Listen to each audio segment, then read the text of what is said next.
이 시간 거센 풍랑 속에서라고 하는 제목으로 우리 함께 은혜 나누도록 하겠습니다. 여러분, 많은 경제학자들이요, 이 현대 사회를 바라보면서 아주 자주 하는 말이 있습니다. 그게 뭘까요? 그게 바로 현대는 불확실성의 시대다, 이런 말들을 많이 합니다. 말 그대로 우리는 지금 우리의 앞날을 전혀 예측할 수 없는 그 불확실한 시대를 함께 살아가고 있다라고 하는 겁니다. 여러분, 실제로 그렇지 않습니까? 우리가 지금 살고 있는 세상은요, 하루가 다르게 변하고 있습니다. 우리가 예측할 수 없는 수많은 일들이 벌어지고 있습니다. 여러분, 무엇보다 인공지능 AI 들어보셨죠? 이 인공지능 AI의 발전은요, 앞으로 우리가 어떤 세상을 살아가게 될지 전혀 예측할 수 없게 만들고 있습니다. 무엇보다 이 인공지능은요, 오직 인간의 영역이다라고 생각하였던 이 창의적인 부분까지 지금 넘보고 있습니다. 그림을 한번 보여드리겠습니다. 자, 이 그림 어떠십니까? 멋진 그림 아닙니까? 어떤 대회에서 1등한 그림이라고 합니다. 사진이 아니고 그림입니다. 여러분, 그렇다면 이 그림을 그린 화가는 누구였을까요? 유명한 화가일까요? 네, 그렇지 않습니다. 바로 인공지능 AI가 그린 그림이라고 합니다. 어떤 대회에서 인공지능으로 그린 그림을 응모하는 그 대회에서 1등한 그림입니다. 자신이 원하는 내용을 이야기하고 이런저런 조건을 제시해주면 이렇게 AI가 멋진 그림을 그려줍니다. 우리는 이렇게 지금 아주 놀라운 세상 가운데 살아가고 있습니다. 여러분, 그런데요, 이렇게 불확실한 세상을 우리가 살아가고 있다라고 하는 것을 우리가 조금 다른 의미로 해석해 본다면 어떤 의미가 있겠습니까?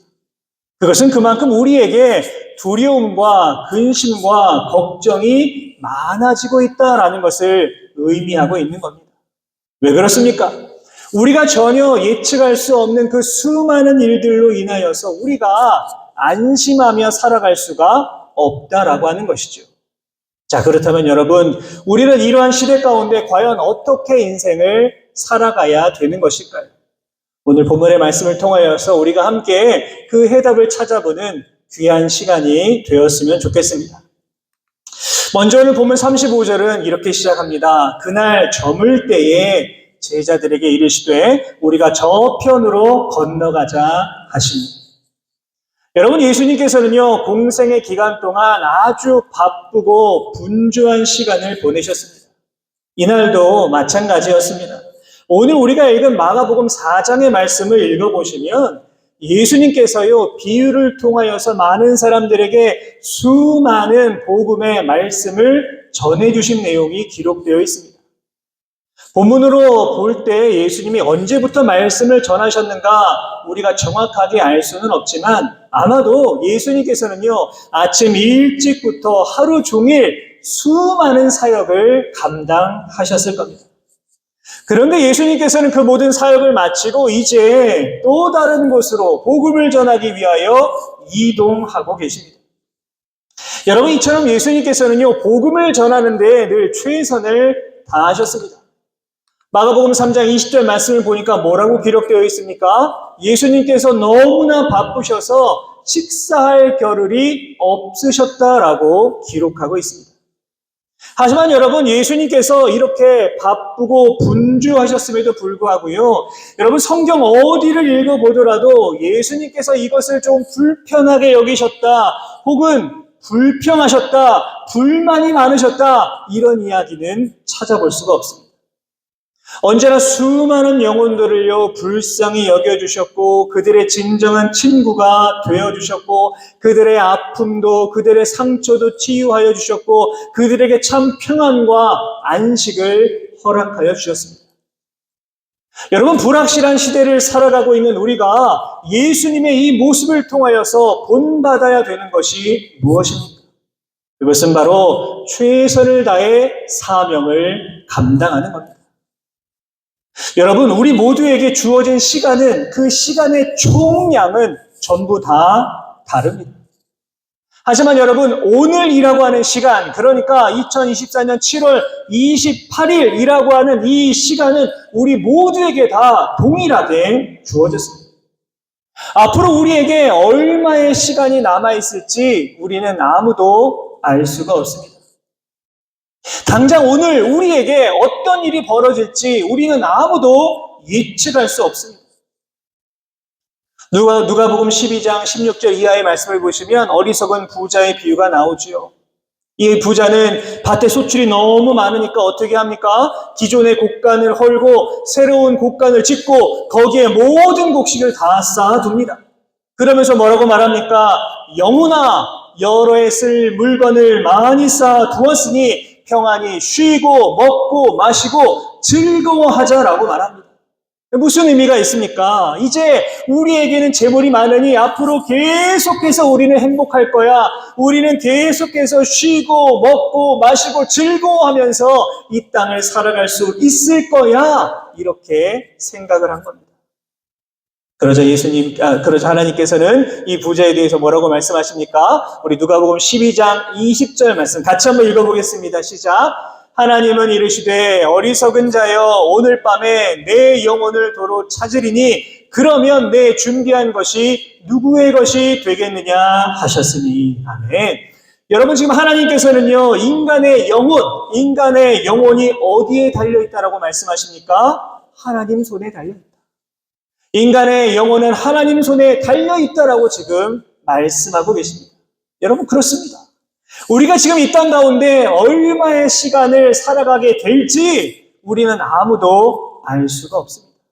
그렇기 때문에 우리는 오늘이라고 하는 이 시간을요, 정말 귀하게 여겨야 합니다. 이 시간을 소중히 여겨야 합니다. 우리에게 허락하신 이 오늘이라고 하는 시간을 귀하게 여기고요, 이 시간 속에서 우리는 각자 최선을 다해 노력하며 살아가야만 합니다. 여러분, 우리에게 내일이 당연할까요? 여러분, 그렇게 믿으십니까? 아니죠. 내일이라고 하는 것도요, 우리에게는 사실 불확실한 시간입니다. 내일 어떠한 일이 벌어질지 우리는 아무도 알 수가 없다는 것이죠. 여러분, 하지만 그렇다고 하여서 우리가 늘 근심하고 걱정만 하며 살아갈 필요도 없습니다. 오히려 우리가 해야 될 일은 무엇입니까? 오늘 이 시간, 여러분이 지금 누리고 있는 이 시간을 소중하게 여기고 우리는 이 시간 속에서 최선을 다해 노력하며 하나님 앞에 영광 올려드리기 위하여서 최선을 다해 노력해야 되는 겁니다. 또 오늘 보면 36절의 말씀을 보시면 이렇게 기록되어 있습니다. 그들이 무리를 떠나 예수를 배에 계신 그대로 모시고 가매 다른 배들도 함께 하더니. 여러분, 지금 우리는 본문을 통해서 제자들이 탄 그 배에 누가 계십니까? 예수님이 계시다라고 하는 사실을 주목해서 보아야만 합니다. 여러분, 우리 그리스도인들이요, 세상 사람들과 가장 크게 다른 점, 여러분 무엇이라고 생각을 하십니까? 여러분, 세상 사람들도요, 예수 그리스도, 예수라고 하는 이름은 다 알고 있습니다. 하지만 세상 사람들과 우리 그리스도인들이 다른 점은 무엇이냐 하면 우리는 예수 그리스도의 그 이름을 믿고 있다라고 하는 겁니다. 예수님을 알고 있는 것으로 그치는 것이 아니라 우리는 예수님을 믿고 있습니다. 예수님께서 나를 대신하여 이 땅에 오셔서 나의 죄를 대신하여 죽으심으로 말미암아 나를 구원해 주셨다라고 하는 것을 믿는 사람들이 바로 이 자리에 있는 우리 그리스도인입니다. 문제는 여러분, 이렇게 우리가 예수님을 알고 있고요, 예수님을 믿고 있고요, 예수님 말씀 따라 살아가고 예수님을 나의 구주로 확신하는 그러한 삶이라고 하더라도 시련과 풍랑과 아픔이 우리의 삶 가운데 다가올 때가 분명히 있다는 것입니다. 내가 아무리 그리스도인으로 살아가고 있지만요, 내가 예상할 수 없는 수많은 일들을 만나게 될 때가 얼마나 많이 있는지 모릅니다. 오늘 본문에 나오는 제자들도 마찬가지입니다. 여러분, 지금 이들은 갈릴리 바다 한가운데에서요, 전혀 예상하지 못한 위기를 만나고 있습니다. 본문을 보시면 이 위기가 얼마나 거센지 배로 물이 들어와서요, 물이 배에 가득합니다. 그래서 배가 곧 침몰할 위기에 있습니다. 우리의 삶도 마찬가지입니다. 우리가 분명 예수님 믿는 그리스도인이라고는 하지만 우리에게도 시련이 다가옵니다. 우리에게도 아픔이 다가옵니다. 사람마다 편차가 다르기는 하지만 수많은 위기를 만납니다. 갑자기 하루아침에 나의 건강에 이상 신호가 오기도 합니다. 가족 간에 갑자기 어려운 문제가 생길 때도 있습니다. 경제적인 어려움을 당할 때도 있습니다. 여러분, 그런데 우리가 잊지 말아야 될 사실은 무엇일까요? 여러분, 아무리 풍랑이 몰아닥친다라고 하더라도, 아무리 바다 한가운데에서 배가 침몰할 위기에 있다라고 하더라도 예수님이 함께 계시면 그 모든 문제를 이길 힘을 주신다라고 하는 것입니다. 여러분, 믿으십니까? 아멘. 바울은요, 죄인의 신분으로 이제 로마로 호송되는 배에 탔습니다. 그런데 배를 타고 가다가 유라굴로라고 하는 큰 광풍을 만나게 됩니다. 이로 인하여서 바울이 탄 배가 큰 어려움을 당하게 되었고요. 오랫동안 이어진 풍랑으로 인하여서 배에 탄 사람들이 살 소망을 잊어버렸습니다. 이때 바울이 무엇이라고 하냐면 이렇게 외칩니다. 우리 다 같이 사도행전 27장 24절 25절 말씀 같이 한번 읽겠습니다. 시작. 바울아, 두려워하지 말라. 내가 가이사 앞에 서야 하겠고 또 하나님께서 너와 함께 항해하는 자를 다 내게 주셨다 하였으니 그러므로 여러분이여 안심하라. 나는 내게 말씀하신 그대로 되리라고 하나님을 믿노라. 아멘. 무슨 말입니까? 무슨 말입니까? 하나님께서 우리를 지켜주시기 때문에 하나님이 이 배가 침몰하지 않는다, 우리를 지켜주시겠다라고 말씀하신 그것을 내가 믿고 있기 때문에 이 배는 결코 침몰하지 않습니다. 여러분들은 안전합니다. 라고 하는 것입니다. 사랑하는 여러분, 여러분 어떠십니까? 여러분이 지금 항해하는 그 배에 여러분 예수님이 타고 계십니까?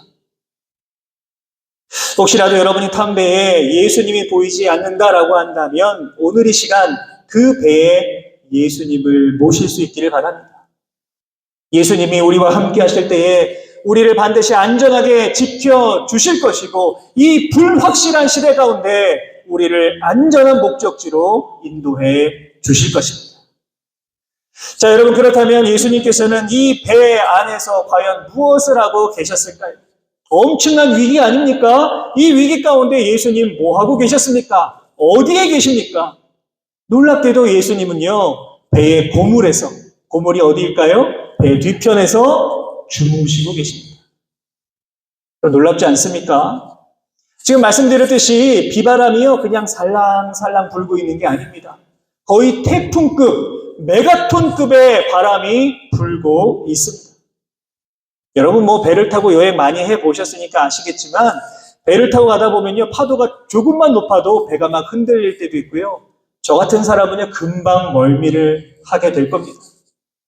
그런데 이 엄청난 바람이 불어닥쳤으니요, 배 안에 있는 제자들은 어떠했을까요? 이리저리 흔들렸을 것이고요, 얼굴은 막 사색이 되었을 것이고, 또 배 안에 있는 물건들 막 이리저리 굴러다닐 것이고요, 또 어쩌면 제자들 살려달라고 막 소리 지르고 있었을지도 모릅니다. 자, 그런데 여러분, 이 엄청난 소란 속에서 우리 예수님 뭐 하고 계십니까? 주무시고 계십니다. 여러분 생각해 보십시오. 아무리 잠이 깊이 든다고 하더라도 이 정도의 소란, 이 정도의 아우성, 이 정도의 흔들림 그 속에서 잠을 편하게 잔다는 것은요, 상식적으로 이해가 되질 않습니다. 그런데 여러분, 오늘 본문을 가만히 묵상해 보시면 분명 똑같은 환경 속에 놓여 있지만 제자들은 소리를 지르고 있고 예수님은 평안하게 잠을 주무시고 계시다라고 하는 이 상반된 모습이요, 참 많은 것을 느끼게 해줍니다. 과연 예수님께서는 어떻게 이렇게 평안하게 주무실 수 있었던 것일까요? 여러분 성경을 보시면요, 예수님처럼 이렇게 깊은 잠에 들었던 한 사람이 나옵니다. 여러분 누군지 아십니까? 바로 베드로였습니다. 베드로. 오순절 성령 강림 이후에 베드로는 체포가 되었습니다. 감옥에 갇힙니다. 사형 선고를 받습니다. 이제 내일이면 사형 집행을 받게 됩니다. 그런데 그것을 알고 있으면서도요, 베드로는 깊은 잠에 빠져듭니다. 얼마나 깊이 잠에 들었는지 사도행전 12장 7절을 보니까요, 주의 사자가 베드로의 옆구리를 쳐서 깨웠다, 이렇게 기록되어 있습니다. 여러분, 우리는요, 조금만 근심이 있어도 잘 잠이 안 옵니다. 그렇죠? 아주 작은 근심이 있어도 잠이 잘 안 오고 막 엎치락 뒤치락 할 때도 많이 있습니다. 그런데 베드로는요, 사형을 앞두고 있습니다. 여러분, 그런데 그 사형 당하기 전 어떤 마음이었길래 이렇게 깊은 잠에 들 수가 있었던 것일까요? 여러분, 그 이유는 바로 주님 주시는 평안함이 있었기 때문입니다. 배짱이 도둑하기 때문이 아니라, 용기로 가득했기 때문이 아니라, 주님 주시는 평안함이 있었기 때문에 이렇게 깊은 잠을 잘 수가 있었던 겁니다. 예수님도 마찬가지입니다. 예수님 마음 가운데 하나님께서 부어주시는 참 평안함으로 가득하셨기 때문에 이 거센 풍랑 속에서도 예수님은 평안하게 주무실 수 있었던 겁니다. 예수님께서는 요한복음 14장 27절 말씀에 아주 중요한 말씀을 해주시죠. 우리 같이 한번 읽겠습니다. 시작. 평안을 너희에게 끼치노니 곧 나의 평안을 너희에게 주노라. 내가 너희에게 주는 것은 세상이 주는 것과 같지 아니하니라. 너희는 마음에 근심하지도 말고 두려워하지도 말라. 아멘. 바라기는 여러분, 이 불확실한 세상 속에서 오직 주님께서 여러분들에게 부어주시는 평안함, 세상 사람들은 알 수도 없고 누릴 수도 없는 그 평안함을 가득 받아 누리시는 귀한 인생 될 수 있기를 주님의 이름으로 부탁을 드립니다. 여러분, 그리하여서 아무리 어렵고 힘든 일이 여러분의 삶 가운데 다가오더라도, 아무리 거센 풍랑이 쉴 새 없이 몰아닥친다고 하더라도, 여러분, 이것으로 인하여서 흔들리거나 낙심하는 인생이 아니라 나와 함께 하시는 주님 바라보시고 나와 함께 계신 주님 의지함으로 말미암아 주님 주신 그 평안함을 가지고 이 땅 가운데 승리하며 살아가실 수 있는 우리 모든 성도 여러분 되시기를 주님의 이름으로 축원합니다. 자, 이제 제자들이 어떻게 그 문제를 해결하였는가 우리 함께 보겠습니다. 자, 가장 먼저 제자들이 뭘 했을까요? 예수님을 깨웠습니다. 자, 그런데 제자들이 예수님 깨우면서 이렇게 말을 합니다. 본문 38절을 보시면 선생님이여, 우리가 죽게 된 것을 돌보지 아니하시나이까, 이렇게 말합니다. 흔들어 깨우면서 선생님, 어떻게 우리가 지금 죽게 된 거 돌보지 아니하고 주무시고 계십니까? 빨리 일어나십시오 라고 하는 것이지요. 한마디로 제자들이 간구하고 있는 겁니다. 자, 간구한다라고 하는 것을 우리는 다른 말로 뭐라고 합니까? 기도하는 것이죠. 기도하는. 여러분, 그렇기 때문에 우리가 어려운 가운데 처했을 때 가장 할 수 있는 최선의 방법, 그것이 무엇입니까? 바로 예수님을 흔들어 깨워야 합니다. 흔들어 깨워서 간구해야 합니다. 흔들어 깨워 간구하고 기도해야만 합니다. 다시 말해서 기도라고 하는 건 뭐냐? 우리가 할 수 있는 위기 해결의 가장 좋은 방법, 그것이 바로 기도입니다. 성경에도 기록되어 있습니다. 시편 50편 15절 말씀 보십시오. 환난 날에 나를 부르라. 내가 너를 건지리니 내가 나를 영화롭게 하리로다. 아멘. 환난 날에 어떻게 해야 됩니까? 부르짖어야 합니다. 그래야 나를 건져주신다. 위기에서 건져주신다라고 말씀하십니다.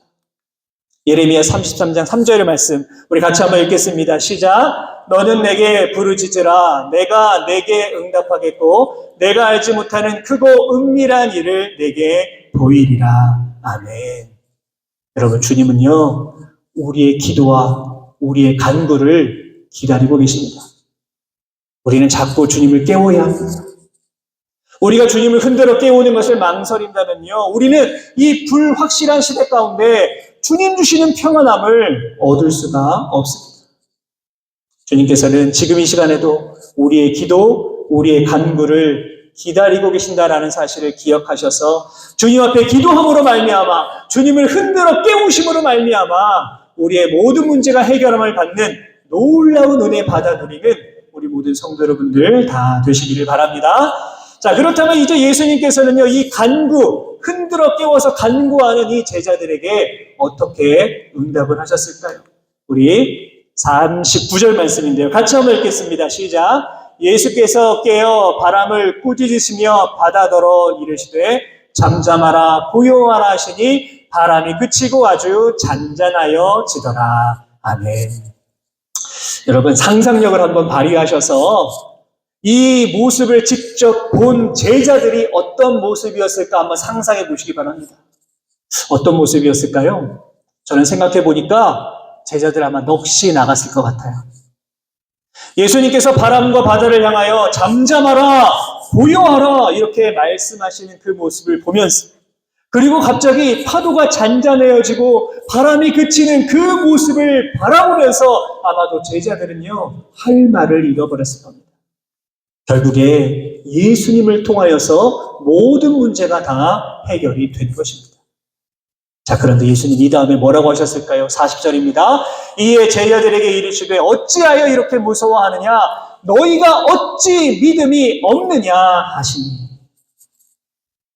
여러분, 우리는 오늘 본문의 말씀을 통하여서 예수님이 우리와 함께 하시기 때문에 우리가 어려움을 이겨나갈 수 있다. 그리고 우리에게 위기가 다가온다면 우리가 잠들어 계신 예수님을 흔들어 깨워서 간구하고 기도하며 나아갈 때에 어려움이 해결될 수 있다는 것을 알게 되었습니다.